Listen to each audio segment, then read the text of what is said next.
And I know you're meeting with your G7 colleagues here today, but also the key foreign ministers from the region, some of them sitting here on the first row, listening very carefully to what you're saying. I think one of the things that you've been working hard on is a normalization plan also between the Kingdom of Saudi Arabia and Israel. And I think one of the preconditions there, I guess, will be from the Kingdom that there is a clear path to a two-state solution. And yesterday it was also made very clear from many speakers here that what is fueling also this crisis is, of course, the unsolved Palestinian issues. And if that was solved, it would also take a lot of momentum out of Iran and its proxies, some speakers said yesterday.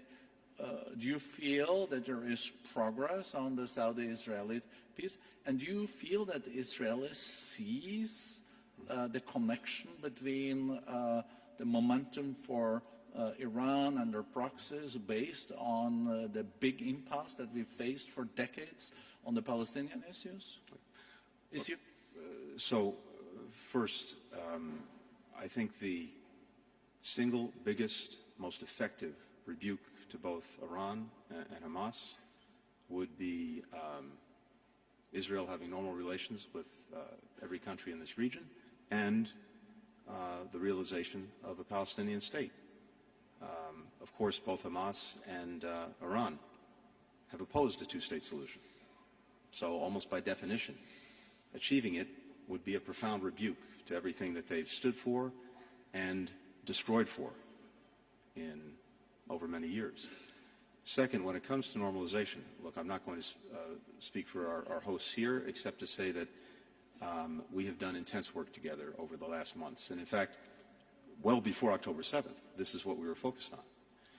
And in fact, I was scheduled to be in the region, to be in Saudi Arabia and in Israel on October 10th, a trip that didn't happen because of October 7th, to focus specifically on the Palestinian piece of any normalization agreement, because that is, as you said, an essential component. I think, look, the work that Saudi Arabia and the United States have been doing together in terms of our own agreements, I think is potentially very close to completion. But then, in order to move forward with normalization, two things will be required: calm in Gaza and a credible pathway to a Palestinian state. So, to the extent we finish our work between us, then I think what's been a hypothetical or a theoretical question suddenly becomes real.